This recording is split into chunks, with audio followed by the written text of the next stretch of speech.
All right, we're live. Hello, and welcome to the Undisputed MMA show presented by the FTN Network. My name is Jonah Shiffman. I'm joined, as always, by John Kelly. We're going to be talking UFC 265 going down this weekend in Houston, Texas. We got the interim heavyweight title, if that's what they're calling it this weekend, on the line. Derek Lewis versus Cyril Gane in the main event.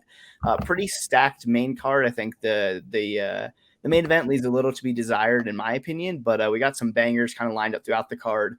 13 fight slate, John. Last week was a disaster in terms of Draftkings with all these fights falling off the board on Friday, Saturday morning. We had fights that were canceled, then put back on. Hopefully this weekend goes a little bit smoother. We're recording Thursday night. Shout out to everyone joining us live. Weigh-ins are tomorrow morning, obviously. Hopefully everything goes smooth. Then we get a 13 fight slate because there are some really solid DK contests posted in the lobby and a bunch of spots I'm excited to bet on. But before we get into the 13 fights, how are you doing, brother? Yeah, I'm doing good. You said last week was a disaster, and in terms of the fights falling off, absolutely. But we actually were pretty all over it. So shout out to us. We had a few people that ended up chopping. Shout out to John in the Discord. He had a nice little hit, and a few other guys were on it as well. So hopefully we can build that momentum, like you said. Bigger contest this week and just with more fights, less duplication, and that's always good. But yeah, pay-per-view offering level of talent is definitely bigger than last week. So there's definitely a few spots that I'm sure we're going to talk about that I'm pretty excited about. So ready to get into it when you are. Yeah, no, I think I'm good to go. We don't want to waste too much time here. We tend to run a little bit longer when we're doing these live shows. Everyone interacting in the chat and all that stuff is always a lot of fun. Let's kick it off here. We got a bout between Johnny Munoz and Jamey Simmons going down in our first bout of the night. We got Munoz minus 255 favorite, $9,100 on DraftKings, and then Simmons comes back plus 215 as their underdog. He's $7,100 on DraftKings. And John, we were talking a little bit before the show. You know, these are early morning shows for you. You got to get up, get the blood pumping before we get live in front of the people here. But this is an easy fight to get excited for, in my opinion, to kick off the night. I actually have a bet. I laid the chalk here on Johnny Munoz. I played him at minus 230, I believe, on Tuesday night. I just think this is a really good matchup for Munoz. You know, this is a kid who is undefeated, came into his UFC debut against Nate Nemes and Manus, I should say. He came in on less than 24 hours notice. I believe Ray Borg pulled out of that fight. My girlfriend says, nice haircut. Thank you. It was much needed. But like Munoz was undefeated, comes into the fight, super short notice. And I thought he'd give a pretty good account of himself. You know, he came up short in that matchup, did not get the win. But he shot 16 takedowns. Like, the guy's very dedicated to getting the fight to the floor. He's a high level grappler, both in terms of his BJJ credentials. Also, if you go back and just watch his MMA tape, he's had high-level wrestling in BJJ over the course of 25 minutes before. This guy's been in 5-round fights. And then Jamey Simmons, you know, we saw his UFC debut, came in against Giga Chikadze, probably belongs at 135 pounds, which is where this fight is taking place. His debut is at 145. Clearly undersized for that weight class. I don't even think he's going to be particularly big at 135 pounds. In fact, he might even be undersized in this matchup as well. Munoz is pretty good at 135 pounds. So, you know, Simmons, he got knocked out by Giga. I guess we give him a pass. That's a tough matchup. But honestly, I don't see a ton with this guy. I know he wrestled D3. I don't see a ton of skills, really. He has a decent right hand, carries some power, but I don't know. I feel like he's a primarily grappler, and if he's going to try and grapple against Johnny Munoz here, I think he's up against a stiff test. So I think Munoz covers a minus 230 price with ease. I just wrote him up as my favorite option on DraftKings in the upper price range as well. That article's up on ftndaily.com. I just think Munoz rolls here. I think the takedowns will come when he wants them, and I honestly wouldn't be surprised if it's like one takedown, he gets a tap. But hopefully for us DK players, it's like 3 takedowns in the first round, and then he gets the finish with, 1 second left in the first. So I think Munoz rolls here, John. I know you were excited about this fight. How do you feel about it? Yeah, I'm right there with you, man. High on this kid, Johnny Munoz. It was unfortunate in his debut. Like you said, point deduction. He just kept doing the unintentional groin strikes and ended up finally getting a point deducted there.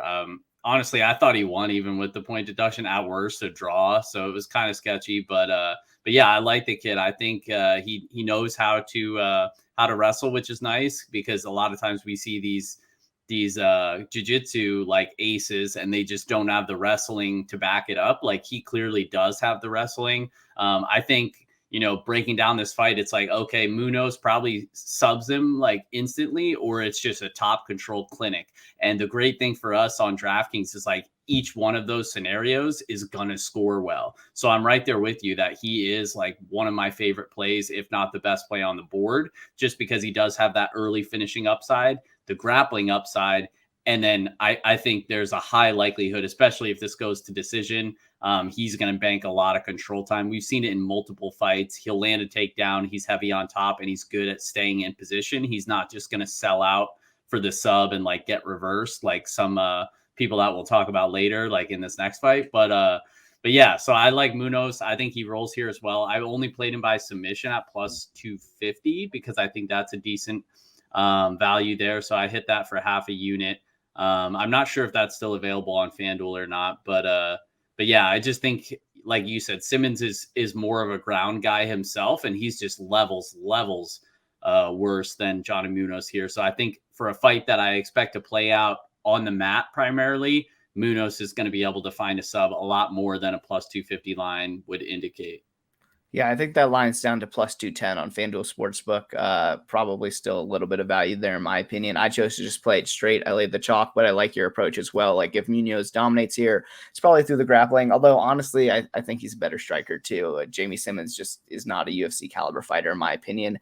Speaking of fighters who may not be UFC caliber, you already buried the lead a little bit on this one, but we'll talk about Melissa Gatto against Victoria Leonardo here. This is straight pick'em, minus 110 apiece. A bunch of cards that are minus 110 on this fight card. Shout out to the matchmakers there, Mick Maynard and Sean Shelby. This is a well-matched card, I think, throughout all 13 fights. There's a bunch of really competitive lines.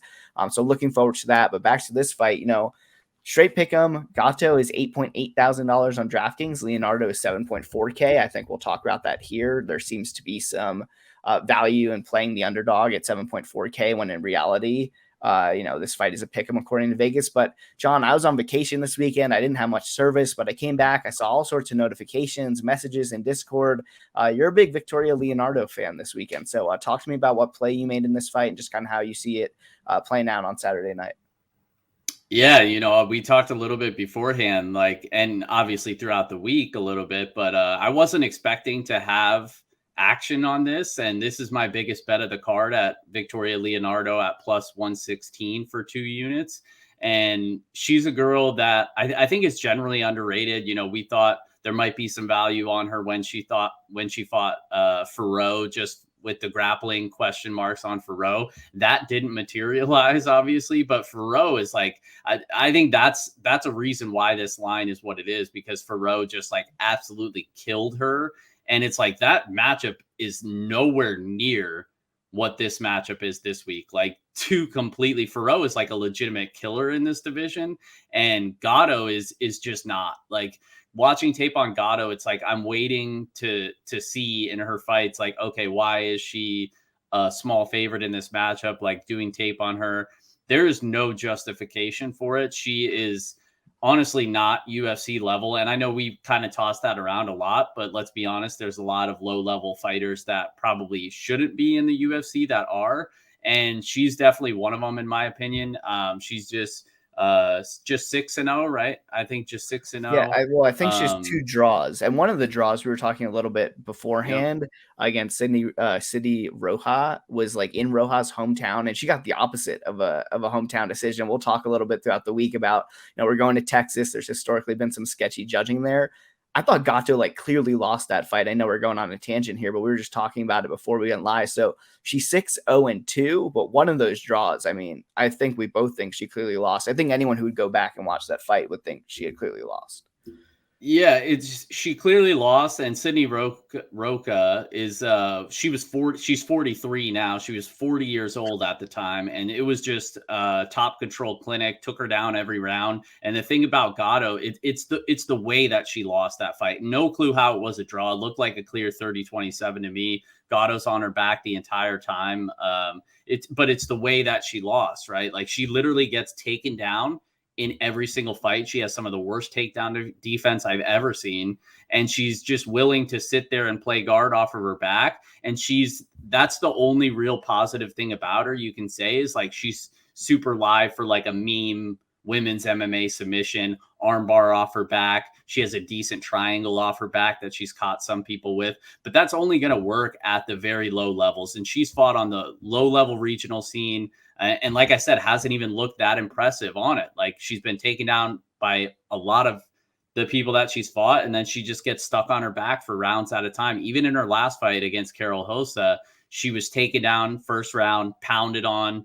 And then I think in the second round, same thing, taken down, pounded on, and ended up catching her with the submission. So it's just one of those things where, and then now she's coming off a 3-year layoff. There was a 1-year USADA ban in there. Like, obviously she's a young girl, long layoff. We see it all the time. Like, I'm expecting her to, like, I know some people are like, oh, well, like, there could be some improvements here. Well, there better be. And I'm expecting there to be improvements, but the level of improvements that she has to make in order for her to justify a favorite price tag, to me, is like monumental. Like, Victoria Leonardo, it's not that she's like this super exciting prospect or anything, but she's fought a much tougher level of competition. She previously fought in Invicta. She has a couple notable wins, even on Dana White Contender Series against a fluffed up favorite who is similar to Gatto in a sense. And Leonardo just, her grappling, her wrestling, she landed 3 takedowns, heavy on top, ended up finishing with ground and pound. Like, I could just see that so clearly playing out in this matchup. Like, I expect her to land takedowns. I expect her to bank control time. I just think she's the better minute winner. The only real way she loses this fight is by getting caught while she's in top position. And I just don't think that that's like super likely. Obviously, if it happens, whatever. But I mean, this, even at a pick'em, I think Leonardo's the clear side here. So like I said, I played her for 2 units at plus 116. And I think she's one of the best values on DraftKings this week as well. Yep, I wrote her up as my my low tier price play. I actually wrote up 2 fighters below 8K this weekend in my DFS article on FTN Daily. I didn't get that plus money on Leonardo, when I got back and was finally able to tape this fight.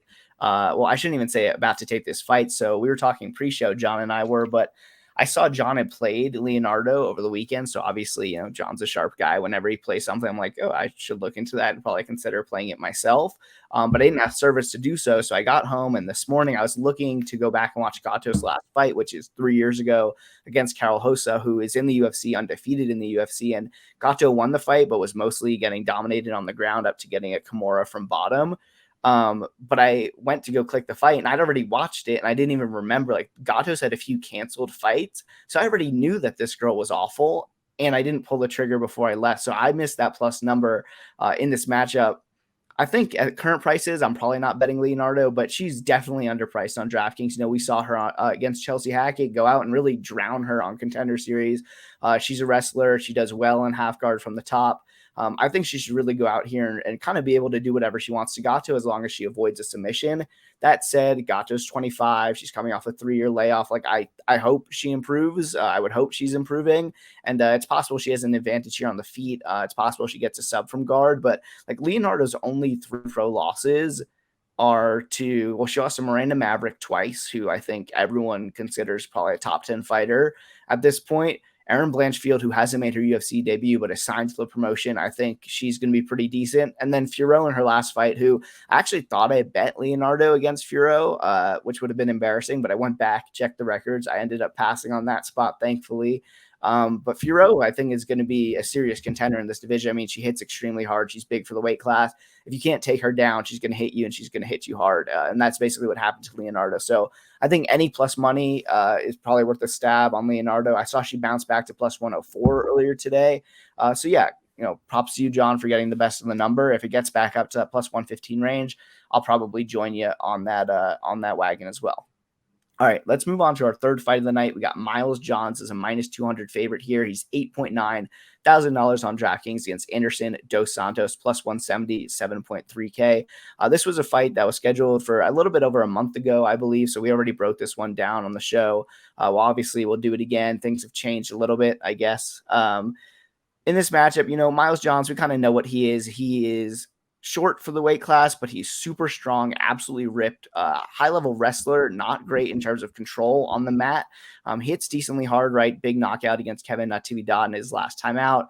Won his UFC debut against Cole Smith as well. And then with Anderson Dos Santos, this was a guy 0-2 in the promotion, comes back, gets the win over Martin Day in his last fight. You know, Anderson Dos Santos is a dangerous fighter. He's got a really good guillotine. I think he's a decent submission grappler, although not a good wrestler. He's there to be hit for sure. I think Johns has the better striking in this matchup. Just to me, I can't lay minus 200 on a guy like Miles Johns. You know, I think that he does not have great cardio. He's a good wrestler, but he doesn't really hold guys down. He hits hard, but it's a weight class where like power doesn't really take you super far. So I wouldn't lay this price tag on Miles John. But at the same time, it's really hard to see Anderson Dos Santos coming out here and be able to consistently win minutes in this matchup. I think he probably needs a finish to win. Last time we talked about this fight, we were on a bit of a weaker card, and I was thinking, Dos Santos, a win for him likely comes with finishing bonus points on DraftKings. But with this slate, there's a lot of underdogs that I like, so I'm not really moving towards that Dos Santos side too much. I would say if you like that side here, maybe you play something like scorecards equals no action. So the bet only pays out if it finishes inside the distance, because I do think he's going to be able to have an opportunity to snatch up a guillotine. I wouldn't be surprised if he lands a kick on Miles Johns, but I'd rather play Dos Santos with scorecards equals no action as opposed to the money line. But I do think he's a live underdog this weekend. John, what do you think of this matchup between Johns and Dos Santos? Yeah, I think you hit on the main thing is that like the last time this fight was supposed to happen, we were a lot more interested, relatively speaking, in Dos Santos, just because, like you said, on that slate, there wasn't any real clear underdogs. And I think there's multiple underdogs this week that I think we have interest in, to where Dos Santos is sure he's in play, but it's not like he's definitely not somebody that I'm looking to get a ton of exposure to. He's live for a finish. Like you said, he's just not a great minute winner, like more of a submission guy. Has Johns even ever been submitted? I don't even think Johns has been submitted. Pretty sure he hasn't. And no, Johns is a better wrestler. Go ahead. He only lost to Mario Bautista by knockout, but I will say in the Cole Smith matchup, the end of that fight was sketchy, and I went back and I've watched that fight a few times back. He got his back taken a few times there. Like, I don't think Miles Johns is a great defensive grappler. I just don't think anyone has really tried to pursue that path against him. Yeah, and that's a good point. And something else that I was going to bring up too is like John's cardio is kind of suspect to me. And I know he has the high level wrestling background, but it's frustrating because he's one of those guys who he could definitely land multiple takedowns here and dominate the wrestling, but he just seems to think he's a striker because he's been improving his striking, decent jab, okay power. Even though with the knockout against Natividad, he had to do it by holding the inside of his glove. But yeah, we won't go there. But yeah, I mean, I think Johns probably wins a decision here. I think Dos Santos is live for a finish, but I think it probably doesn't happen. And before we move on to the next fight, I mean, we got to talk about the elephant in the room. Like Jonas heard the comments, like everybody's been talking about his hair. Now we have ladies in the chat giving him the shout out. The Ram says, can't take this pod seriously with Jonah cutting his hair. Like, my man shows up with a fresh fade. We got Rummy on Twitter, friend of the show, calling him out as well. So we got to show credit where it's due. He comes in with the fresh fade. He's actually showing me up a little bit. So shout out to you on that. Feel like we had to address that. But yeah, like I said, I mean, I think Dos Santos is probably finish or bust here, and I just don't think the finish is super likely. But again, Johns isn't somebody that I'm like super high on either, so it wouldn't be the most surprising thing. I think there's just better fights to target, but if you are going to target this fight, I think ADS has more upside, even though his win probability is pretty low. Yeah, I would agree with that, and I appreciate the hair shout out. I got real people, fans of the show, in the DMs telling me not to cut my hair. It's like 90 fucking degrees out here. I've got like a massive Jufro going. Like, I needed a haircut in a bad way. I got it, and that'll be the end of the discussion regarding hair on this show. But now we do both have the fresh fade. The people love the hair talk. The people really do. Like, I mean, like multiple people in the DMs last week after the show talking about the hair. It's all the talk of the town. Let's move on to our next fight, though. Reel it back in here. We got Manel Kape looking to get his first UFC victory here against Osbourne. We got Kape minus $200, $9,000 on DraftKings. Osbourne comes back pretty decently sized underdog, plus 170, 7.2K. For Osbourne, who Osbourne came into the UFC, was like super excited. I think he's like a math teacher, was super excited to go put on like an action fight on he was one of the first fights on the McGregor versus Cerrone card, I believe it was. And he comes out there and just like immediately, or not immediately because it was a few minutes into the fight, but he pretty clearly put himself in that Brian Kelleher 10-figure guillotine like early on in the fight. And that was that. Came back, knocked out Jerome Rivera in the first minute. I believe you could correct me if I'm wrong here, John, but was Osbourne the first fighter to get that 60-second bonus on DraftKings since they implemented it? Because it was like he was definitely one of the first. I don't know if he was the first, but I think so, because he was mega chalk that week, and I think that was the first time. Yeah, I think you're right. Don't quote me on that, but I think you're right. I think we had talked about like going overweight on him. Regardless, he crushed. I mean, Osbourne, I don't think he's great in terms of his technical skill really anywhere, but he is a freak athlete. Was a little bit undersized fighting up at 145 or at 135, I should say. This fight is at 125. Kape is 0-2 in the UFC, but a super tough strength of schedule. And I've actually bet against him in both fights with Alexandre Pantoja and Matthias Nicolau. But I will say that the Nicolau fight was extremely close. I scored it for Nicolau live watching it, probably helped that I had a bet. Went back and watched it this week. I think Kape probably wins that fight more times than not, but regardless, a super close fight. I bet against him twice, and I really wasn't high on him coming into the UFC, but I will say, despite having an 0-2 record, I think the guy is probably more skilled than I've previously given him credit for. His downfall is likely to be low output. There were times in the second round of that fight against Nicolau where Kape won that round clearly, and because he came out aggressive in that round, he looked real good. But there have been times in the Pantoja fight, and this is UFC debut, all that stuff, octagon jitters, but he just has a tendency to kind of watch the fight play out in front of him and isn't really urgent to do anything. So I think he's significantly better than Osbourne at pretty much every aspect of MMA.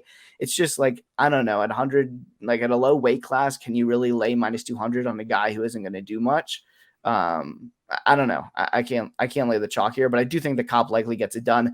$9,000 on DraftKings is an interesting conversation. I think Munoz definitely outscores him outside of a finish. I think Gon clearly, as the most expensive fighter on the slate, has a 5-round floor potentially.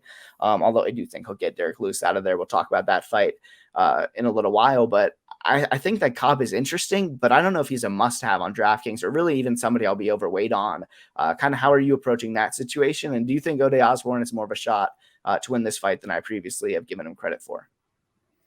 Yeah, I mean, I think that's a good breakdown, but I think there's also a little bit of disagreement on my side. I think this fight is a pretty good target, just because I think Osbourne is a little bit more live than you gave him credit, but I also think Kape has more upside in a win too. I definitely agree that he's low volume, and that is concerning, but I'm expecting a finish here. Osbourne is one of those guys we talked about in the past that's like an unders machine. Like his last 7 straight fights have ended inside the first round. Only 2 of his fights have reached the third round. And Kape, out of his 15 professional victories, 14 have come inside the distance. So like, I would be surprised if we see a decision here. And yes, I know Kape is low volume. And you mentioned like, he's a guy that, maybe we didn't respect enough, but I mean, one thing that I think people get tripped up on is like every matchup is different, right? And that seems obvious, but it's like, it's all relative. Like we weren't high on him against Pantoja and Nikolai, because those are guys that we respect in this division. And like, those were guys stylistically that match up well for him.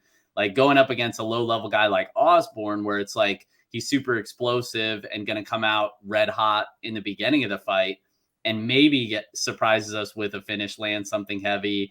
I don't think a submission is that all that likely. Kape is a black belt. Seems okay grappling wise. But yeah, I mean, I just think it's one of those things where he's fought 2 legitimately tough competitors, and now he's fighting a guy who's finish or bust. And yeah, an early finish is in the cards, but again, I think the finish more than likely comes on the Kape side. I think he's a better striker. I think he's got more power. He's more durable, and I think he's probably a better technical grappler as well. So Osbourne's just kind of drawing not dead, but he just has like a narrow window to hit his win condition.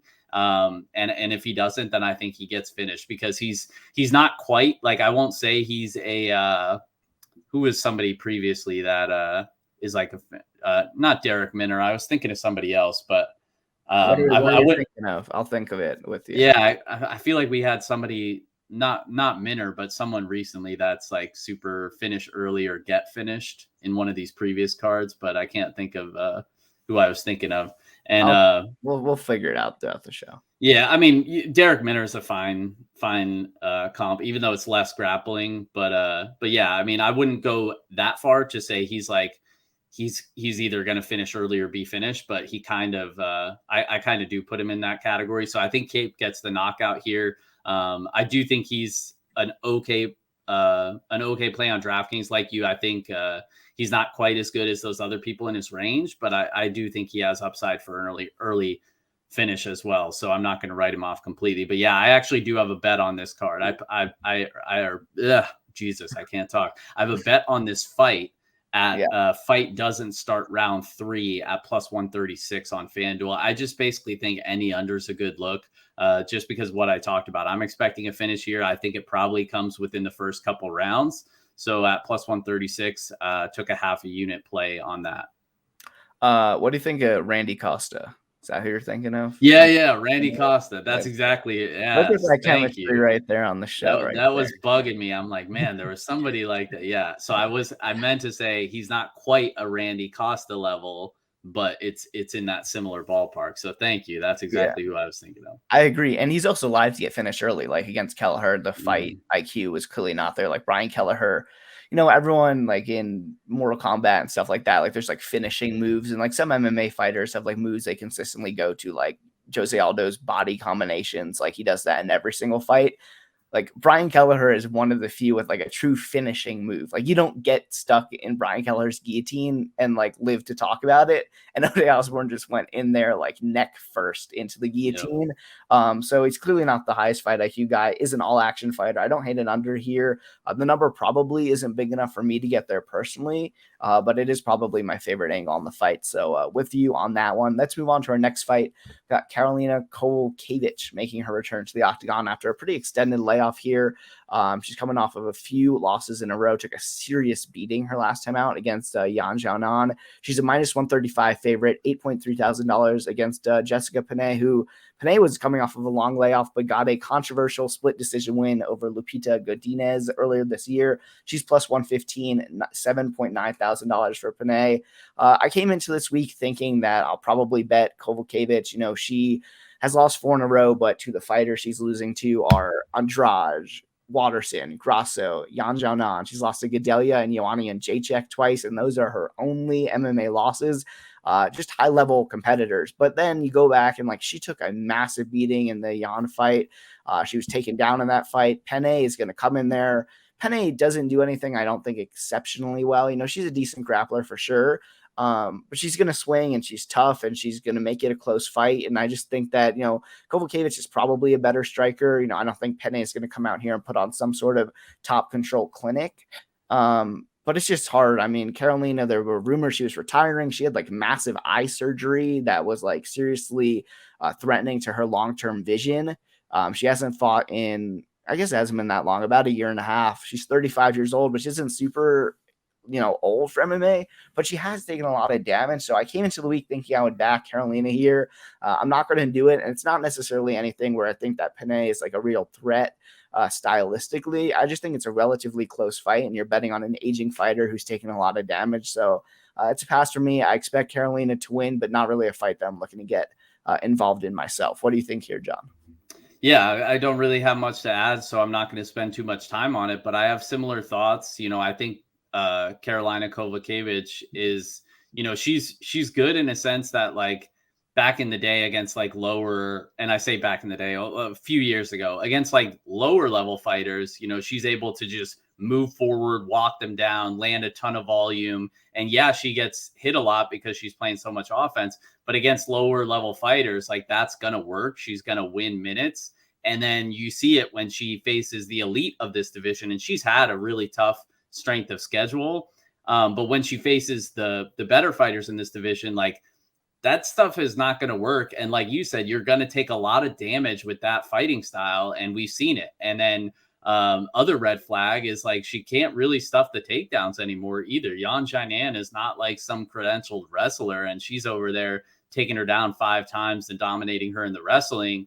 So that's where it gives me pause. It's like Penne didn't look great in her comeback fight. You know, she ended up getting the win. Some people thought it was robbery. I thought it was fine. But yeah, I mean, I think I can't remember. I might have bet her in that, or either bet her or talked her up on DraftKings. But regardless, not looking to do that again, because she honestly did not look great to me. But she would have a grappling advantage here. I don't know if she'll land multiple takedowns here, but I wouldn't be shocked if she did land a takedown or two. So yeah, I think it's lined about right. So it's just a relatively easy pass for me. I think if you are going to target this fight, Penne at least has some wrestling upside to where she warrants consideration on DraftKings. But Karolina Kowalkiewicz is her win condition is just a high volume striking. You know, she's going to score like 70 points at best. So yeah, she's just, I would have zero interest in her this week. Yeah, like if you're running 150, I don't know if I would exclude her from the player pool, but certainly wouldn't be. I mean, I don't think the field is going to be very high on her, and I probably wouldn't match the field. Just kind of in terms of my DK exposure here. And yeah, Karolina's takedown defense, I'm glad you brought that up. I do want to go quickly here since it seems like a pass for both of us, but like I cashed out pretty big on Carlos Esparza versus Jan Jonan, but I like had some pause looking into the matchup because of how bad Kowalkiewicz looked in the wrestling. Like when you go back and see how badly Esparza beat up Jan, it's like, holy smokes, like this girl was really out wrestling Kowalkiewicz. Like Penne probably sees some success in the grappling here. Also, the thing I'll say is like Lupita Godinez, I know she hasn't won a UFC fight. She would put a serious hurting on Kowalkiewicz right now. And I mean, like Penne didn't win the striking there, but she swung hard and stayed in the pocket. She's tough. I just think it's a close fight and not really one I'm looking to get involved on. Let's move on to a fight that I think is a little bit more exciting to talk about. We got Alonzo Menifield. John, Alonzo Menifield, your boy, part of the John, you lead the Alonzo Menifield fan club there. Minus 240, 9.2K against Ed Herman, plus 205, 7K for Ed Herman this spot. And I'm only making fun of you because you always bet that Alonzo Menifield knockout in round 1 prop, and it was profitable for a while, and it still might be a profitable decision. In the long term, I certainly think he has a chance to win by knockout this weekend, but his last 2 times out, or I shouldn't say last 2 times out, because last time out he actually won via first round submission. But prior to that, the OSP fight, the Devin Clark fight, Alonzo Menifield was somewhat exposed as a guy who is pretty knockout or bust in the first couple minutes of a fight, throws decently hard. It's a big dude, super good athlete, but not much else. And I think Ed Herman probably gets hurt here in the first round. It just comes down to how do you handicap it? Does the guy get hurt and survive and come back and pull off another comeback like he did against Mike Rodriguez last time out? Or does Alonzo Menifield get him out of there early on in the fight? So I'll toss it over to you here, John. This one feels kind of binary. Like I expect Menifield to win early, but how do you see it playing out? Yeah, Menifield is definitely a guy that I've bet on in the past, just with knockout in round 1 props. And I think I cashed it against Vinicius Moreira, and then I lost against Devin Clark and lost against OSP. So I think I'm 1 for 3. You didn't bet against Paul Craig? I probably did. So, and that come, or Paul Craig submit him, or I don't even remember. No, he knocked out Craig. Like it was awkward. And was it first round? I think it was like a Minnesota card. Yeah. Okay, so maybe I'm 2. We're calling you 2 and 2. We're calling you 2. Yeah. So, Jesus Christ, my math, my oh boy, I'm a mess this morning. Okay, so regardless, Menifield, I think this is another fight where he's knockout in the first round or bust, like you said. But I'm not going to ignore the fact that his win condition is 100+ points on DraftKings, especially if it comes within the first 60 seconds.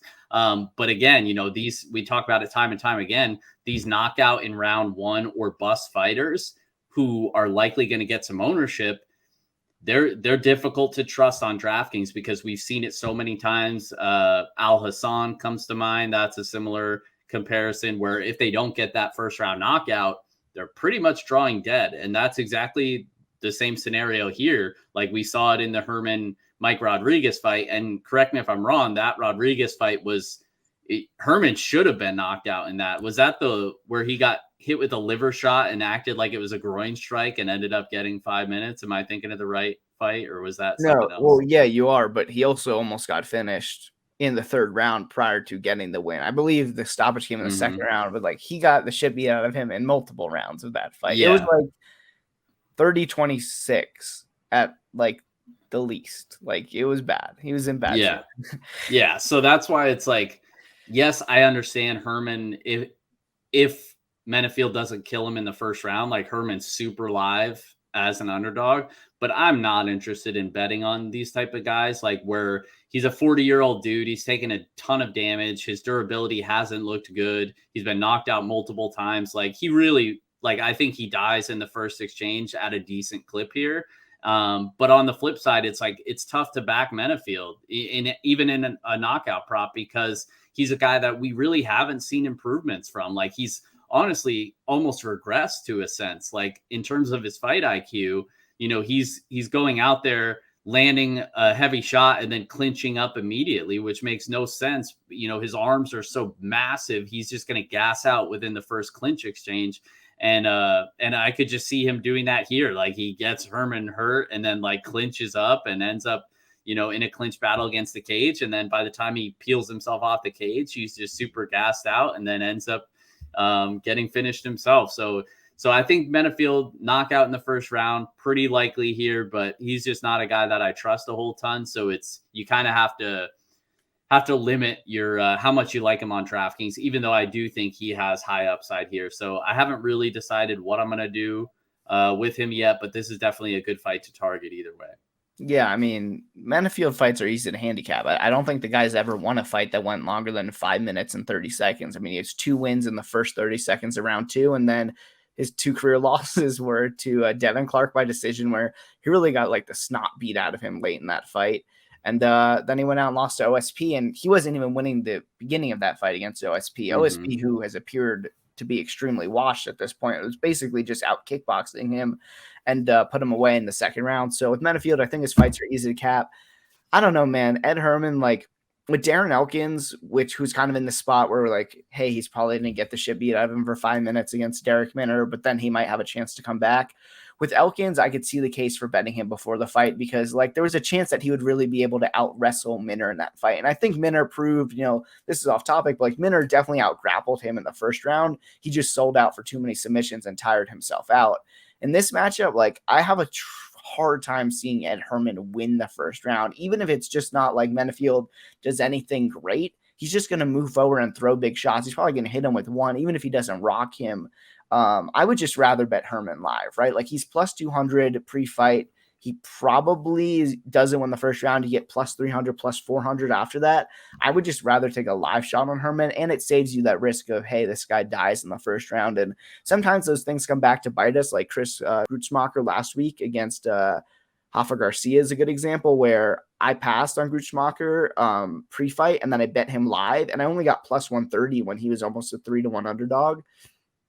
Like if we weren't run that fight back a good amount of times, like he gets finished in round 1 a lot. And I'm not saying that plus 300 was a bad fight or a bad bet there, but you could still get decent plus money. Like it was clear the books adjust, but not nearly enough. It was clear that there was no way that Grutzmacher should have been an underdog after the first round, and DraftKings gave me plus 130 on it. So it's just one of those things where like, yeah, I might not get plus 200 if Ed Herman wins round 1, but if Ed Herman wins round 1, he's going to win the fight. You know what I mean? Like I'll happily pay even money there at that point. So I think it's a better live entry spot than pre-fight, but I certainly think Herman is the side, and I'm hoping that Alonzo Menifield does not win via first round knockout and break the DraftKings slate, because I am almost sure to be underweight on him, as I think he'll probably be the second highest owned fighter on the slate after Cyril Gane at $9,200. So we'll keep talking about DFS throughout the slate. Let's move on to our next fight here. We got Drako Rodriguez against Vince Morales. Rodriguez is minus 120, $8,400. Morales is even money underdog, plus 100, 7.8K. And honestly, John, I'll let you go first here. I haven't loved what I've seen out of Drako Rodriguez, but Vince Morales is coming off quite an ass beating that he took at the hands of God, who leg kicked him? Chris Gutierrez leg kicked him, leg kick TKO'd him. Serious injuries were sustained by Vince Morales. He makes his return to the cage this weekend. What do you feel about, how do you look at this fight? And does the previous injury play into kind of your mindset going into it? Like, do you look at Vince Morales and say, hey, this guy just took a lot of damage, has a clear hole in his game? Is he unbettable? Because honestly, I think he might be the better fighter here and we're getting even money. Yeah, I mean, part of me agrees with you. I think stylist or skill set wise, he probably is a better fighter. I think Rodriguez is a little bit more well-rounded, and that's where I have concern with Morales. He's a good technical boxer. I think if the fight plays out on the feet, he clearly styles on Rodriguez, but it's just the fact that Morales has always been one-dimensional. He's a good boxer, and there's really not much else to his game. He struggles with the leg kicks, like you mentioned, not just in that fight, but against Benito Lopez in the past as well. That's a clear leak in his game. Kind of struggles with the takedowns as well. So it's just he has to keep the fight standing and win a striking-based decision. And Rodriguez is at least more well-rounded. He can mix in the wrestling. His wrestling's okay. His grappling's okay. He's got a few submission victories as well. But, at this price, it's well, I don't really want to back Rodriguez either because he's an unproven guy. Most of his finishes are in the first round. I really just don't know what to make of him at this point. I do think he's the more well-rounded fighter, and that's why I lean towards him. I think he has more upside on DraftKings because he just has more ways to win, and I think he's more likely to finish as well. So he's my preferred play on DraftKings. But I'm kind of up in the air on what I think of him. I'm not super excited about him, but I don't want to call him a complete bum yet. Fortunately, I was able to cash the ticket on Zahabi, his last fight against Rodriguez. So shout out to Zahabi for that one. But yeah, I lean Rodriguez. I think he's just a little bit more well-rounded. If he decides to grapple here, I do think he looks okay. So, but I get it. I mean, if he gets stuck in a striking match, Morales, I think is probably levels better on the feet. So it's just one of those things where I think I'd put Morales in the same boat as Karolina in that their path to victory is a striking-based decision, which just never correlates well to DraftKings. So Rodriguez would be my preferred play on DraftKings. Yeah, I don't have a ton to add. I think Morales is the better fighter. I definitely think he's the cleaner striker. I really do not rate Drako Rodriguez's striking as extremely high whatsoever. But Morales is coming off a serious leg injury. He broke his orbital in his last fight. Those are just red flags to me. In a low-level fight, that's enough to push me away. And if that's square, then that's square. But I just prefer to not get involved in this sort of low-level fight because I don't think Morales is very good, but I really don't think Drako Rodriguez is any good. So hopefully someone wins by first round knockout, doesn't break the DK slate, and I could fade them their next time out. That's kind of what I root for in matchups like this. Let's move on to our featured prelim of the night. And this is one that has gotten a lot of attention throughout the MMA Twitter betting community, our friends, people in general. One that I'm excited for, we got Rafael Fiziev, minus 290, $9,300 against Bobby Green, comes back plus 230, 6.9K for Green on DraftKings. And I have a 1.5 unit play here. I actually played it on a prop bet called Decision Only on DraftKings Sportsbook. And I bet Bobby Green to win a fight. Only if it goes to decision does the bet pay out. Plus 200 for Bobby Green in this spot. Fiziev is a Muay Thai guy. He's a super strong kicker. He came into the UFC. Basically got knocked out in the first minute of his UFC debut by Mustafayev, but I don't put a ton of stock into that. And then he went out there, strung together 3 straight wins, Alex White, Mark Diakise, and lastly was Renato Moicano. I lost a pretty decent-sized bet on Moicano in that matchup. It was a first-round knockout for Fiziev. I think Fiziev is a really good kicker. Body kick, super hard. I mean, when this guy lands a body kick, it echoes throughout the entire arena, but I don't know how much else he does that's super good. His takedown defense has held up to this point. It's cardio. We did see him slow down in that Alex White fight. Also in the Mark Diakise fight, he lost the 3rd round, I believe, unanimously in that matchup. Doesn't have great cardio. The takedown defense is held up for now, but we also haven't really seen him off his back because of that. It could be one takedown and then the guy can't get up for 5 minutes. But basically what this fight comes down to, in my opinion, is Bobby Green is a guy who he went out there and lost his last fight to Thiago Moises, which I thought was a super close fight. I might have even laid the chalk on Bobby Green in that spot, and he came up short. Previously, before that 3-fight win streak, the thing we know about Bobby Green is he goes out there and puts on close fights. And oftentimes that's looked at as a negative because we're like, hey, Bobby Green is way more skilled than this guy. He's getting into split decisions. He complains about losing them, but it's his fault. He doesn't do anything. He keeps his hands down. He showboats. But if there's one thing that Bobby Green is good for at a plus 200 price tag, it's that almost all of his fights are close. And, I acknowledge that Fiziev hits really hard and he's going to carry power early on in this fight for sure. So if you want to play Green at plus 240 on the money line, I have no problem with that. But for me, I would just rather take that risk out of it and bet only if this fight goes to decision, I'll take Bobby Green, because I just don't think there's any chance that Fiziev covers a 2-1 favorite price tag if this fight does go the full 15 minutes. I mean, he's a good kicker, but I think Bobby Green's a better wrestler. I think Bobby Green is a better boxer. And, friends of the show, C. Hansen and John Stargarian, they were hitting me up last week saying, Bobby Green for like all the monies in the world. And I was like, you want to know what? I don't really see it, but I went back and I watched Fiziev and remember, this is a guy I bet against in his last fight. I'm not someone who has been super high on him historically. I just don't know how many unique skills he has that Bobby Green hasn't seen before. Like Bobby Green has fought Dustin Poirier, who's one of the best lightweights in the entire world. And he also fought Edson Barbosa, who, in my opinion, Fiziev's ceiling is likely an Edson Barbosa sort of type, where he never reaches the title, but he fights at the top for a long time. Strong kickboxer, really kick-heavy attack in terms of the striking. And, Bobby Green had close fights with those guys. He's been in the cage with killers before. He's fought every sort of fighter there is.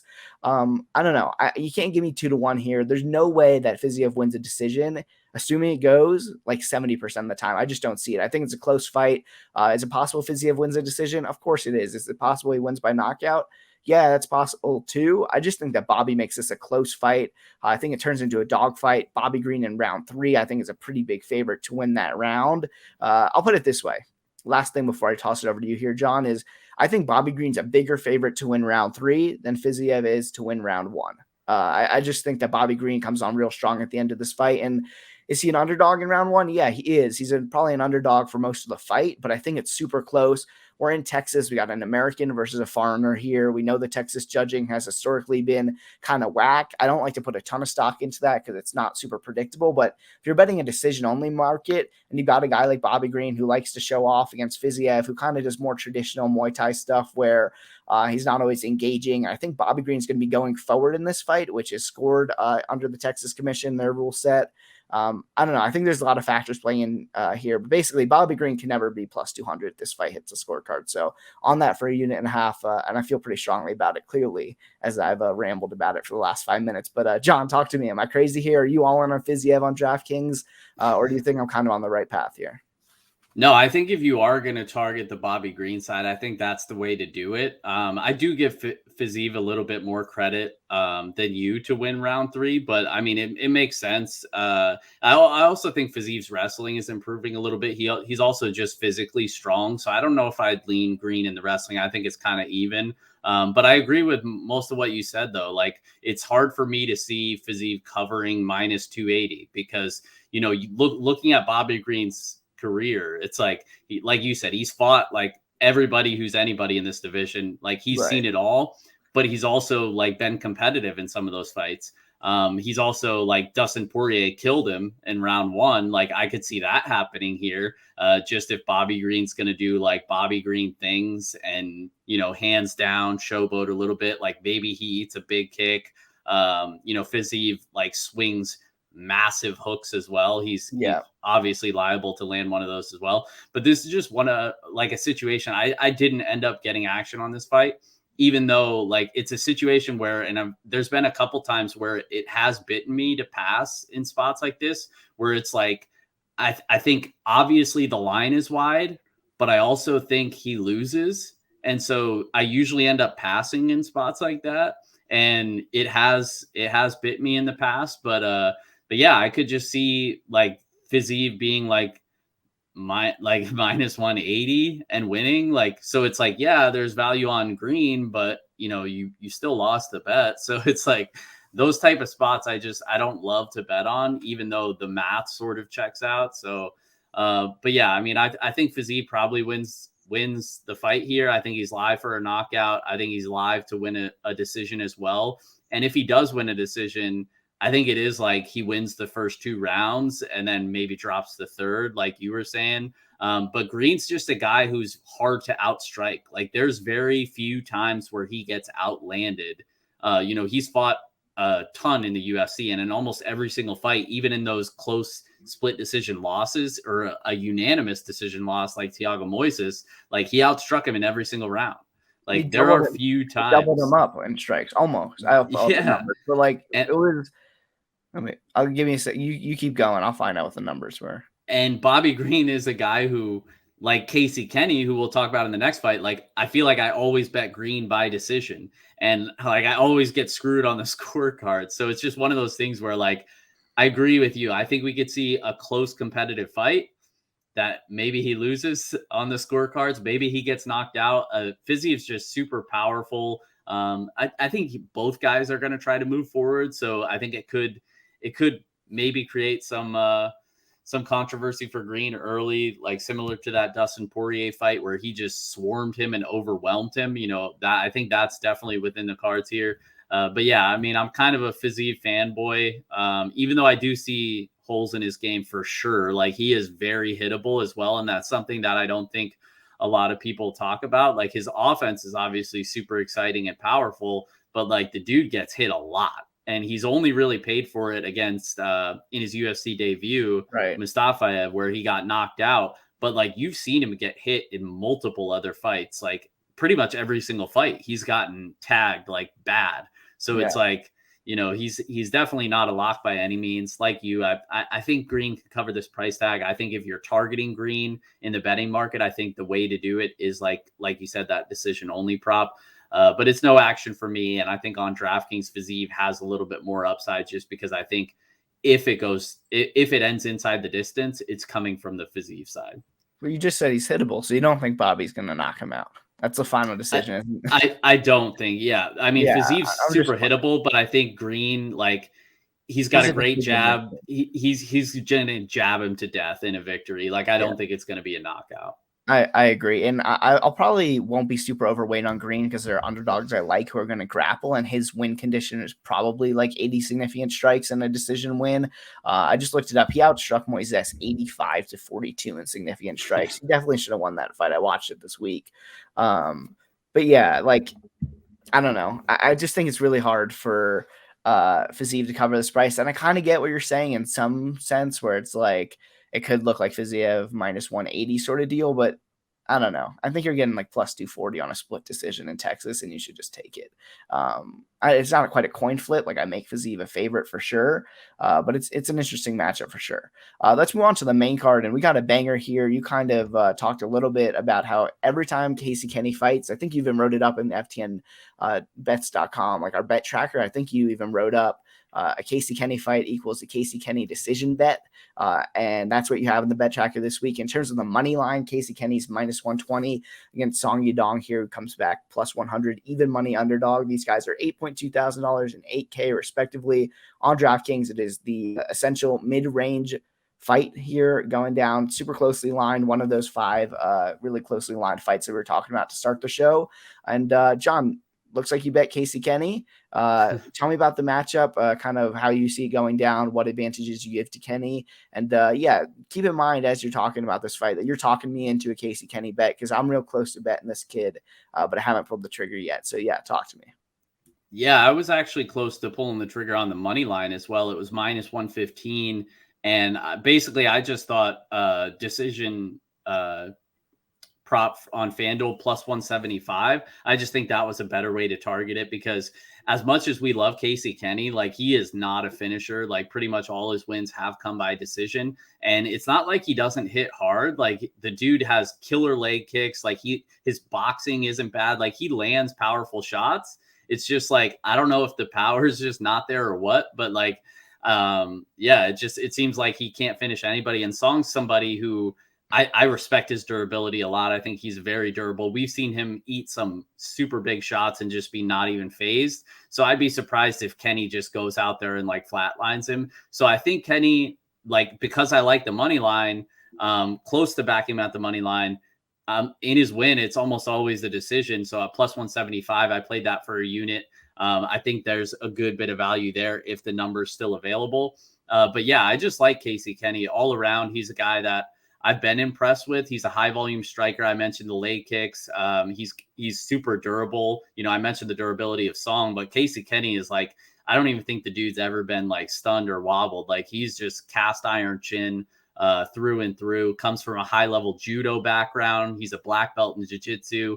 Like I think he has a wrestling grappling advantage here. It's just he's in a lot of his fights, he just decides not to use it because he loves to go out there and bang. And so where I think the striking is pretty even, I trust Kenney to be a little bit more active. And I think he has better cardio as well. And then it's like, if he does mix in the wrestling and grappling, then I think he covers his price tag fairly easily. So I like the Casey Kenney side, and just thought it was kind of weird. I guess Song came out in one of his interviews and was like, I plan to show off my grappling in this fight. And I was like, that's interesting, because he hasn't really done that against many people. And to choose this matchup where I think that would be a bad decision is kind of wild, but that could just be smoke and mirrors. I guess time will tell come Saturday. But yeah, I definitely like the Kenney side. I think the best way to target him is that decision market. Plus 175 is what I got, but hopefully you can shop around and get a better number. Yeah, I think it's interesting you brought that up, because unless your name is like Murad Dvalishvili or Ray Borg or Dominic Cruz, like no one's really wrestled Casey Kenney. And I know it sounds weird to like cherry pick 3 names, but like anybody who's watched the bantamweight division knows that like those are 3 prominent takedown artists there. And Kenney struggled in those matchups to defend the takedown. From what I've seen on tape, I don't think he would struggle to defend the takedown attempts of Song Yadong. In terms of how this matchup plays out, I think Song hits real hard for this weight class. I think we can't gloss over that fact, but Kenney historically has been very durable. Previously, when I came to Kenney, I was a little bit wary of kind of how his cardio would look. But in the Nathaniel Wood fight, like he faded a little bit down the stretch, but still kind of kept up that really, really strong output. Even towards the end of that fight, he landed 30 strikes in the 3rd round, lost the round, I thought, but it was close for sure. And he's fought, the best in the world. I mean, even before the UFC, he fought Brandon Royval, Dom Cruz, obviously one of the best 135ers of all time. Didn't fight him in his prime per se, but split decision earlier this year. For what it's worth, I thought Cruz clearly won, and not only because I had a bet on him. But with Kenney, we know what we're going to get. Like, this kid's a bulldog. He's going to move forward. I actually think he could have some wrestling success here. Especially down the stretch. We've really seen Song struggle in terms of the cardio. So any issues that I previously saw with Kenney, I think he has a cardio advantage in this matchup for sure. And probably a durability. I don't want to say durability edge, but I think one of Song's best qualities is his power. And I don't think that Kenney is going to get hurt. If you run this fight 100 times, I don't think Kenney gets hurt in the first round too bad that often. So I don't know. I think it's a close fight. I think Kenney's going to win round 3 at a higher clip than we can predict either of the other 2 rounds. And he's going to move forward. Has some wrestling upside. Again, is an American versus a foreigner in Texas who's going to be moving forward and finish round strongly. I don't know. I'm real close to betting Casey Kenney. Like, I don't think there's a huge edge at minus 120. But I also think he wins the fight, and I like the kid, and I think it's a good stylistic matchup. So, yeah, I might pull the trigger there. That would probably be my last add to the card in terms of stuff that I haven't already bet. But I think it's a close matchup. I'm definitely excited for it. Kicking off the pay-per-view should be fireworks. All right, next up, speaking of fireworks, these 2 women were going at it at the press conference today. John, I know you just woke up, so you didn't watch it. And I watch the press conferences. Like, I don't really put any stock into it, but I think they're fun. And anytime Derek Lewis is near a microphone, you just kind of got to listen to it. But Tecia Torres and Angela Hill are throwing down in a rematch this weekend. We got Tecia currently a minus 135 favorite, $8,700 on DraftKings against Angie Hill, who comes back plus 115. 7.5K for Angela Hill in this matchup. And look, Tecia came out a few years back before Angela Hill really kind of got her feet under her in the UFC. She took her down twice, and Tecia basically had 10 minutes of top control in that fight. She just kind of went out there and blanketed her. Angela Hill was even talking about how she didn't even know how to get up back then. And Angela Hill's made some real improvements. I wouldn't say she's a plus grappler at this point, but her takedown defense has gotten progressively better. And she's a good striker. She's much bigger here. Tecia Torres is undersized for this weight class. But in terms of, how the skill level breaks down, I give Tecia an edge grappling. I think the striking is close, but I would definitely favor Hill. Although it's women's MMA, sometimes it just can get super output heavy, and it's just kind of whoever's moving forward and throwing more. But I think Angela Hill has a significant striking advantage here, especially due to her size. And also, I'm just salty at Tecia Torres for not being able to, cash that over 1.5 rounds for us against Sam Hughes. I still cannot believe that fight went under. If you know, you know. And if you don't know, I'm not explaining it because I will get PTSD live on air from that matchup. But yeah, I think it's a close fight. Kind of tempted to bet Angie Hill, but not really because I think it's to be competitive. And Tecia has the grappling upside, and like one takedown at the end of the round could steal close round. So I think the line's accurate. In terms of DraftKings, Ticia's really overpriced at 8.7K unless you think she's going to be able to go out there and put on a grappling clinic again. I don't think she's worth that price, and I don't think she will be able to. Hill has made some serious improvements to her takedown defense. And then for Angela Hill, she's 7.5K plus 115. You'd think that there's some interest, but I don't think she has a ton of finishing upside. I think it's probably a striking-based decision as her win condition. And we got guys like Michael Chiesa who are just $200 more expensive, and we'll talk about next, but similar price range and someone who's going to shoot a ton of takedowns. So I don't have much interest in this from a betting perspective or a daily fantasy perspective, but I do think it'll be a pretty exciting scrap on Saturday night. John, you have anything to add here? Yeah, when I think Tecia Torres, I think knockout artist. And Unibet has a promo that they're running for UFC 265. They're running a knockout special. You bet $50 on some knockout prop. You get $10 for every knockout that happens on the main card. That's available for our friends in the Northeast in Pennsylvania, New Jersey, Virginia, and Indiana. So wanted to throw that out there. Obviously joking about the Tecia Torres knockout artist because just wanted to throw some salt in the wound because I was also on that over 1.5 and Tecia got her first ever career knockout. So it was definitely a bad beat there, doctor stoppage. But yeah, this is in terms of the matchup. I actually think the striking is a little bit more even. Torres, I think could be a little more active. I think she's got some weapons that could give Angela problems on the feet as well. But it's no doubt about it. Hill's made more improvements since their first fight, especially in terms of defending the takedowns, getting up, et cetera, et cetera. But at the same time, it's not like she's amazing at that now. Like, it's not like Tecia can't implement that same game plan. And that's what's the clearest thing to me is like, yes, she's improved drastically, no doubt about it. She's also been taken down in each of her last 4 fights. So like she's still getting taken down. And I think Tecia, where if the striking's pretty even if she's losing a little bit of the minutes in the striking, she has the wrestling to where she can land a takedown that could swing a close round. So yeah, I think it's lined about right. Tecia, a small favorite. I think Tecia has more upside on DraftKings as well. However, if you're playing over on FanDuel, and we don't give FanDuel much love on this show, so when we can, I'll give FanDuel a shout. They award points to defending takedowns. And if Tecia does come in with a super heavy grappling game plan, I think Angela Hill actually has more upside on FanDuel because, maybe she stuffs 8 or 9 takedowns. That's like 20 points or whatever over there, 20 plus points. So just wanted to throw that out there as well. But yeah, no action for me in terms of a bet. I think Tecia, small favorite, is about right. And I think she's probably got more upside on DraftKings as well. I actually really like that you brought that up, not because of the FanDuel part, because FanDuel doesn't care about their MMA products, so I don't give them any love or any shine or any of my action. But I'm glad you brought that up. Even when Angela Hill back in the day was struggling with her takedown defense, Tecia went 2 of 12 in their first fight. And John, guess right now, like we make fun of Mackenzie Dern's takedown accuracy. Guess what Tecia Torres' takedown accuracy is without looking? It's probably bad, like 40%, maybe. Nah, it's 15%. So 15 out of 100 when she attempts takedowns, she gets him. And that I guess 40 was a terrible. 40 is like pretty good. Yeah, that was stupid. But it's one. I'm out of sorts this morning. I can't help. It's all good. I put you on the spot right there. But like with Tecia, and that number's a little bit, kind of. I don't think it tells the full story because Tecia does a lot of clinch work against the fence, where she's not really trying to take you down. She just kind of wants to hold you there, and those sometimes count as takedown attempts with Fight Metric.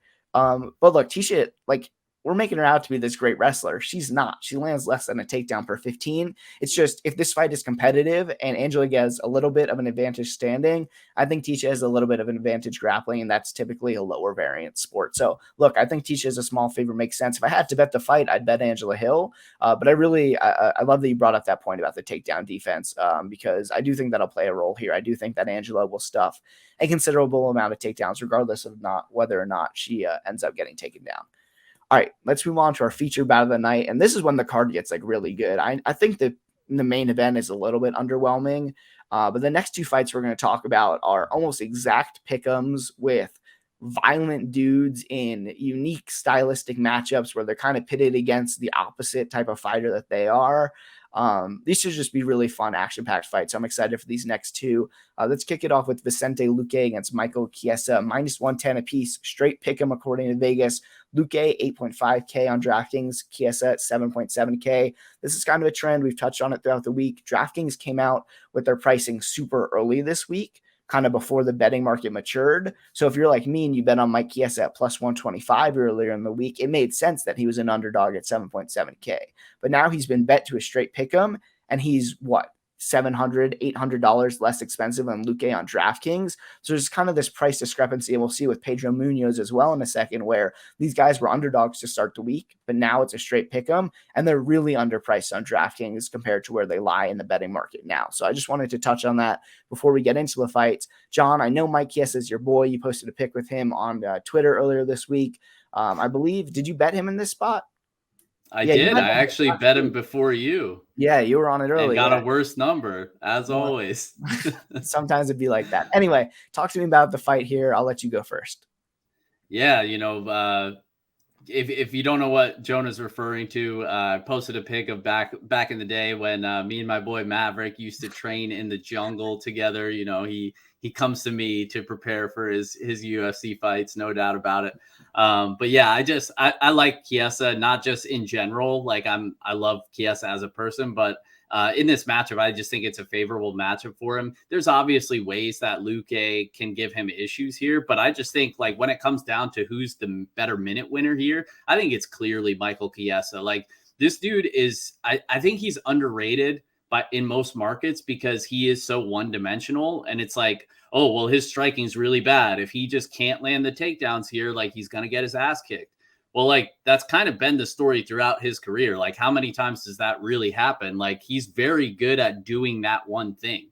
And when he does land the takedowns, I mean, you want to talk about a top control clinic. Like he's banked over 10 minutes of control time in each of his last 3 fights.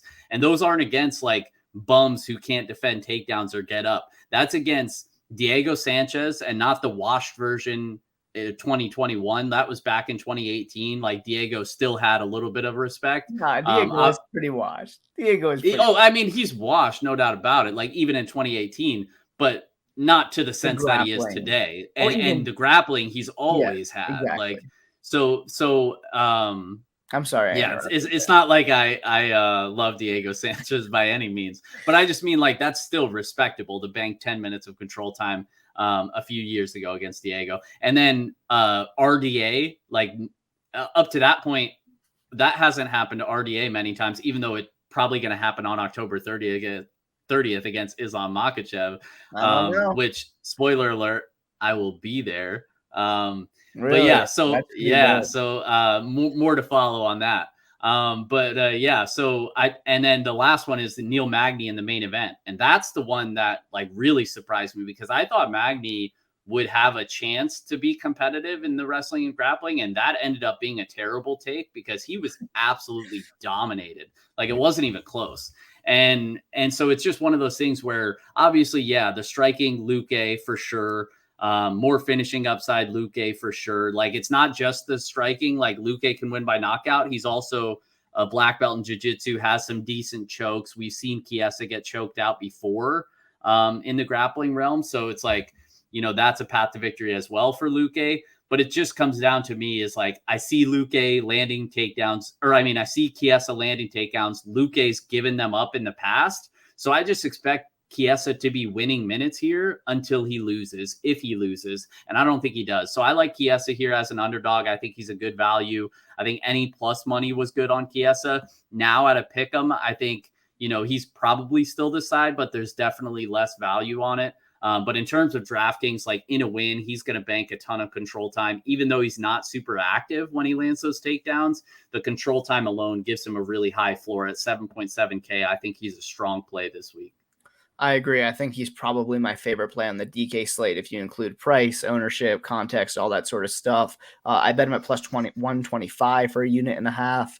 Look, we know what we're getting out of both these guys. That's kind of why I love breaking down matchups. There's an edge to be made watching tape on regional scene and with newer fighters where one of them, like Gatto this week, where we think she's really bad and the market just kind of has no idea what she is. But there's also something I love about breaking down a fight like this where we know exactly what we're getting from Luque and Chiesa in this matchup, and it's just going to be high level mixed martial arts. Like Chiesa is a grinder to the fullest extent of the word. I mean, that guy will go in there. He gets you in the body lock. He does not let go. He's looking for trips. He's looking for takedowns against the fence, and he's super sticky on top when he gets there. You mentioned the control time numbers that have been impressive in the past. And with Luque, like, this is a Brazilian brawler who hits extremely hard. He's a really nice series of front chokes. Like when he runs you through that kind of the darce to the guillotine, like he does a really good job with that. The one thing that we haven't seen so much in this matchup in terms of how we break down these guys is we haven't really seen Luque face a ton of guys who are going to go out there and try and take him down. And so if you go back and watch the tape, Leon Edwards did it, but that fight was in 2017. And he got stuck on his back there for a little bit. Nico Price got him down kind of a little bit alarmingly easy. Like I think Chiesa is going to be able to get Luque down in this spot. I do think on the feet, we don't need to spend much time there. Like Luque for sure has the advantage, but Chiesa does such a good job closing distance. Like if he gets stuck at range, he's probably going to get knocked the fuck out, but he does such a good job making you fight in his range, which is usually in the clinch or against the cage somewhere. So I think this is a close fight. I really think Chiesa is undervalued in general. I mean, the guy is he, I don't want to say boring, but like people will say about Chiesa, oh, he does his one trick up his sleeve, but he does it so well and everyone knows it's coming and it's really hard to stop. Can't. Yeah, they still can't stop it. That's what's so impressive. It's like, the game plan. Like Luque knows he's going to be taken down here. He's still going to get taken down. Like he's not going to stop it. Like it's just so binary to me. Like you said, he gave up a takedown to Nico Price, gave up a takedown to who'd he fight in his last fight? Wait, not Woodley, the one before that. Randy Brown took him down. And then you mentioned Leon Edwards took him down multiple times. And Leon's a good wrestler, but those other two, not so much. Like it's so clear to me that Chiesa is going to land takedowns here. So it's like, how does he, he's going to be the minute winner. And that's just all it comes down to. Like, it just seems super clear to me. But yeah, sorry to cut you off, but it's one of those things where it's like, I see it so clearly that he's going to land takedowns here. So why would I not favor him to win minutes? Right. And especially as an underdog. And if you want numbers, like Chiesa over 3.5 takedowns per 15, like that is extremely strong on DraftKings at 7.7K. When, it's not even me and you are high on him. He's this plus 200 dog and we're like sneaky feel like he has a good shot to win the fight. Like he's a dead pick'em 50-50 according to the market right now. And you mentioned, he's the minute winner. I actually checked while you were talking because you said Luque had more finishing upside. Luque is only minus 150 in the scorecards equals no action market. I actually think that that's about accurate. I think Chiesa has a decent chance to win via takedowns as well, or via finish as well, I should say. If he gets on top, Luque gives the back, something like that. And Luque fades a little bit down the stretch. He's been in a lot of wars. It's not like he's not a battle-tested guy. But there's a difference between a striking war and trying to get up or defend takedowns for 10 minutes against a high-level wrestler. So I don't think Chiesa is a lock by any stretch of the imagination, but plus money was really good in this spot, I think. Let's move on to the co-main here. We got Jose Aldo versus Pedro Munoz, a matchup between two Brazilian brawlers here. Aldo, obviously a legend in the sport, and Pedro Munoz, one of my favorite fighters, all action from that guy. This should be a great matchup. We got Aldo, slight favorite now, minus 115, 8.6K. Pedro Munoz, minus 105, 7.6 for him on DraftKings. Same scenario as Chiesa, where he was an underdog earlier in the week. Some sharp money came in. And I say sharp because I was part of that money. And Munoz took some money, now down to almost even money in terms of the betting market, and it's still $7,600 on DraftKings. I bet Pedro here. I think it's a close fight. I think Aldo probably wins round one. He does great work to the body. I think Aldo, even though he's aging, I still think he's a dangerous fighter, especially early on in matchups. He did really well against Chito Vera earlier in their fight. But it's one of those things similar to the Bobby Green fight where I think Munoz is a bigger favorite in round 3 than Aldo is in round 1 because Pedro Munoz gets stronger as fights goes on. He's going to kick the legs. He throws a ton of volume. He's going to overwhelm Aldo, and he wins round 3 just at a huge clip. Marlon Vera was probably going to win round 3 against Aldo, and Aldo did a great job going to the grappling. Their super high fight IQ veteran move to get the body triangle, but you don't want to grapple with Pedro Munoz. It's not like Jose Aldo's a bad grappler, but he's going to be going for guillotines. It's going to get super scrambly. If anything, that's going to be a harder toll on the cardio of Aldo. So I think round 1 is pretty competitive. I favor Aldo.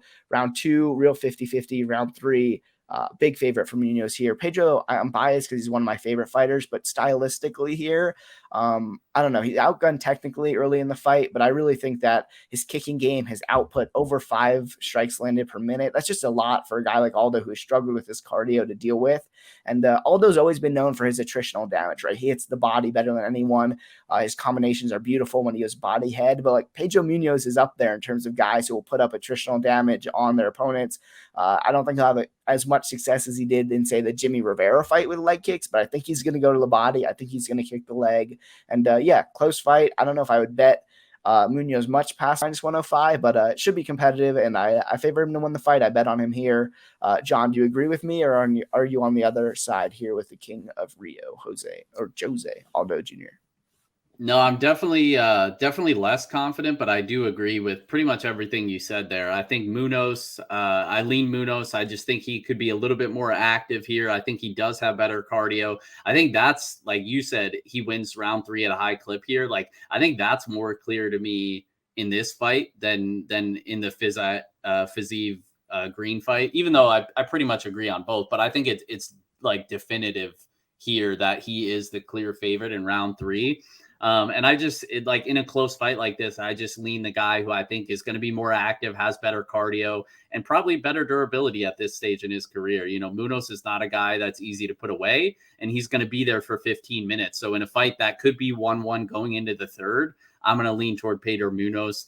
And he's my preferred play on DraftKings as well, just because I think he has a little bit more finishing upside, but more than likely, I think it hits the scorecards. So I think there's just better fights to target in the mid-range. When we talk about Luque, Chiesa, even Casey Kenney has a little bit more upside. I don't know.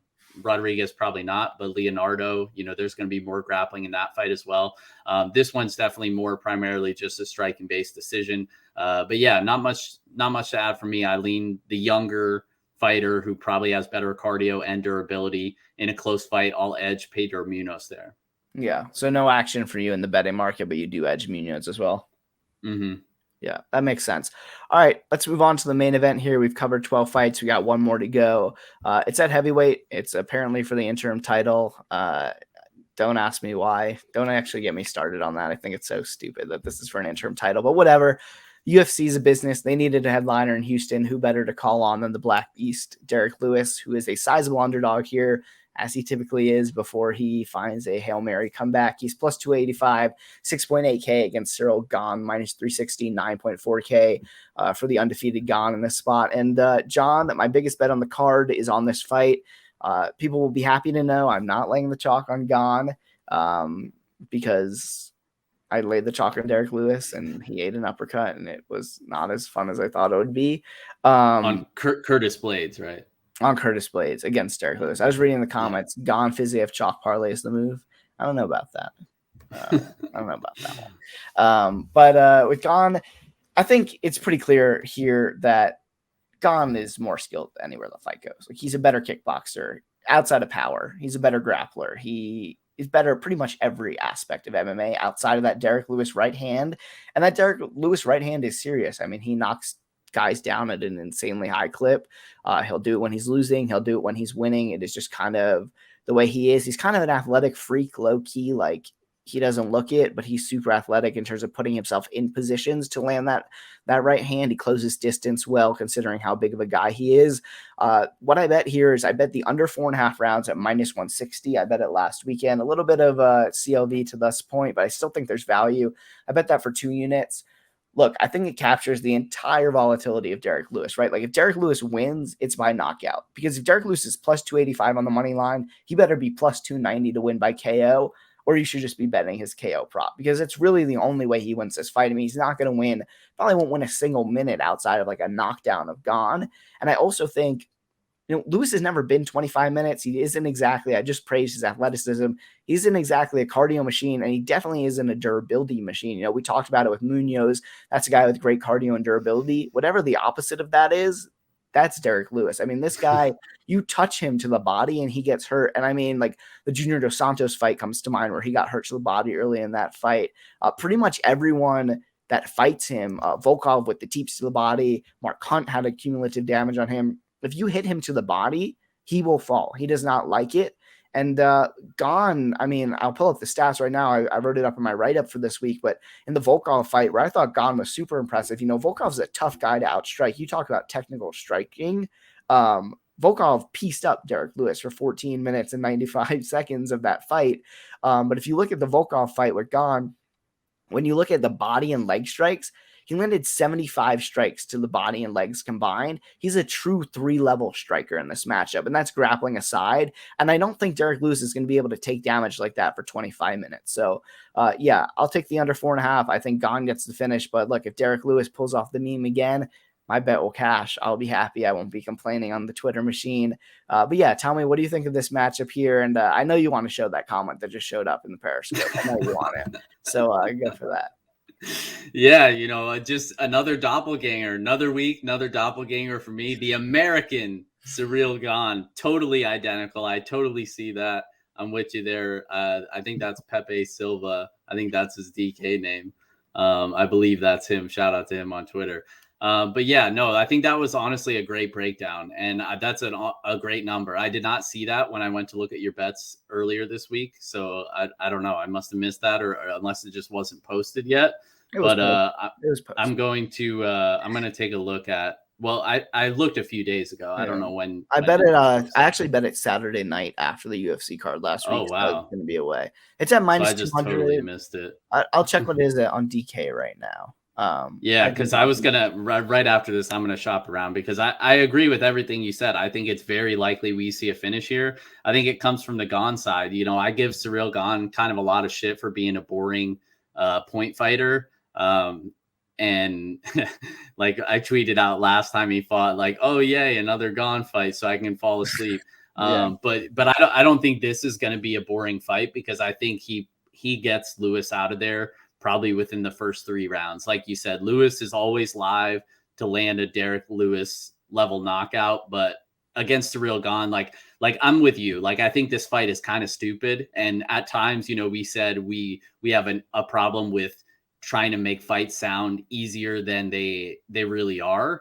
And this is not one of those times, because Derek Lewis has to win by knockout, and he's probably not going to. Like, we sort of saw Ciryl Gane pass this test already with Jairzinho Rozenstruik. Like, he's fought power. Rozenstruik is a way.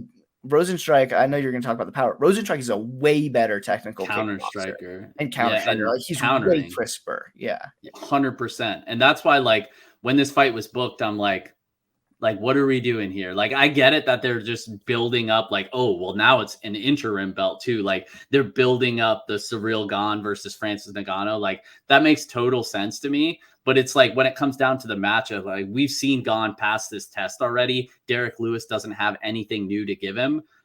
Yeah, maybe more power than Rozenstruik, and maybe he'll go for it more because Rozenstruik didn't let his hands go. But I mean, he's, like you said, less of a technical kickboxer. I don't think he's as good of a counter striker either. Like, we've seen Gane pass this test already. I think Gane beats him pretty much like almost every single time in this matchup. But you can never count out Derek Lewis here. But yeah, I'm with you. I think Gane by knockout is the most likely outcome here. I think it comes within the first couple rounds. So he's a pretty decent play on DraftKings as well. Yeah, pretty decent, I think, might be an understatement. Oftentimes in Derek Lewis fights, we say, well, even if this guy wins in the second round, he might not be optimal. 6.8K if he wins a fight, he's probably going to be optimal. But with Gon, I just think there's recency bias regarding his DK projection and regarding the under here. Like, yeah, he's been to decision 2 times, and he's in a fighter who takes a ton of risks, but look who they're against. Like, Rosenstrike obviously got nuked by Ngannou, but Rosenstrike didn't really do anything in that fight. I think Rosenstrike is more durable than Lewis is and is less likely to do things that get himself finished. And then Volkov, I mean, you look at Alexander Volkov, like Volkov's been fighting at the highest level of heavyweight for years. I mean, this guy has over 40 career fights and has been knocked out twice, and one of them was by Derek Lewis. So it's 100% like Volkov's a durable guy. So I think Gon going to decision in his last 2 fights over 25 minutes is more a product of the guys he's fighting and the styles they brought. I just don't think that Lewis can take, like, this is a volume fighter at heavyweight. I don't think Lewis wears damage well at all. So yeah, I have an inherent hate for Derek Lewis because he's like statistically one of the worst fighters to ever fight for a belt. Now fighting for a belt twice. But the guy's a quote machine. Houston loves him. It should be a good show on Saturday night. We just covered all 13 fights for UFC 265. John, if you have anything to add regarding the main event, which by the way, the under 4.5 is now minus 185 on DK. Still think that's playable. If you have anything to add, main event, any of the other 12 fights we talked about, do so. And then if not, feel free to take us out. No, I think that wraps it up pretty well. Obviously, all our content can be found at ftndaily.com, ftnbets.com, and we will be in the FTN Discord leading up through the fights on Saturday, helping you guys make those crucial lineup decisions. And I believe that's free to everybody now, so go ahead and check that out. A lot of good group of guys over there. If you're listening to this on iTunes or YouTube, please give us a like, subscribe, et cetera. We definitely appreciate it. But that's all I got, guys. I'm John Kelly. That's Jonah Shiffman. This is the Undisputed MMA show presented by the FTN Network, saying goodbye, good luck, and we will see you guys next time.